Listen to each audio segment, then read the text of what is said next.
A Course in Miracles, Lesson 257. Let me remember what my purpose is. If I forget my goal, I can be but confused, unsure of what I am, and thus conflicted in my actions. No one can serve contradicting goals and serve them well, nor can he function without deep distress and great depression. Let us therefore be determined to remember what we want today, that we may unify our thoughts and actions meaningfully and achieve only what God would have us do this day. Father, forgiveness is your chosen means for our salvation. Let us not forget today that we can have no will but yours, and thus our purpose must be yours as well, if we would reach the peace you will for us. Lesson 257. Let me remember what my purpose is. If God gave you a purpose, why would he hide it from you? Why would a loving source make you chase mystery books, seminars, and endless goose chases to discover what was never lost? The ego markets confusion as if it were wisdom.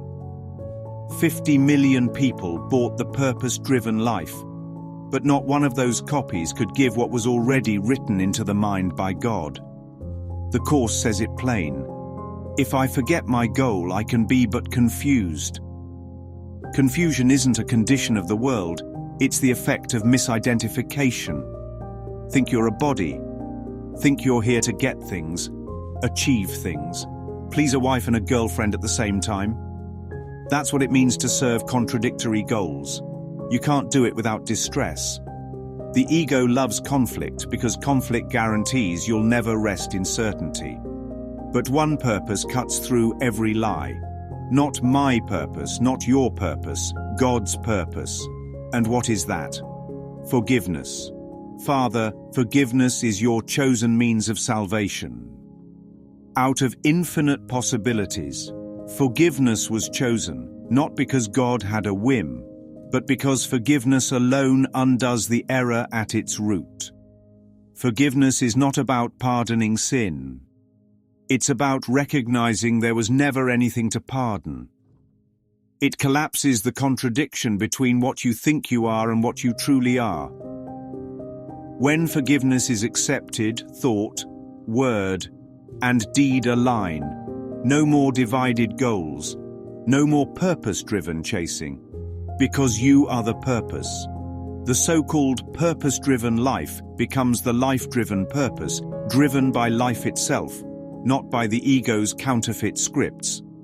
And that purpose is not someday, not after you figure out your career, not when the relationship works, not when the book deal lands. It is this day, this moment, this instant. To forgive is to remember the will you share with God, and to remember that nothing else was ever yours. That's why the prayer closes. Let us not forget today that we can have no will but yours. If there is only one will, then there is only one purpose. And that is why every search outside yourself will end in disappointment until you remember the answer within. Rod Serling might say, "You thought you were on a quest to find a mission, a calling, a destiny hidden in the stars. But the truth is simpler, sharper, and closer than that. Your purpose is forgiveness. Your purpose is peace.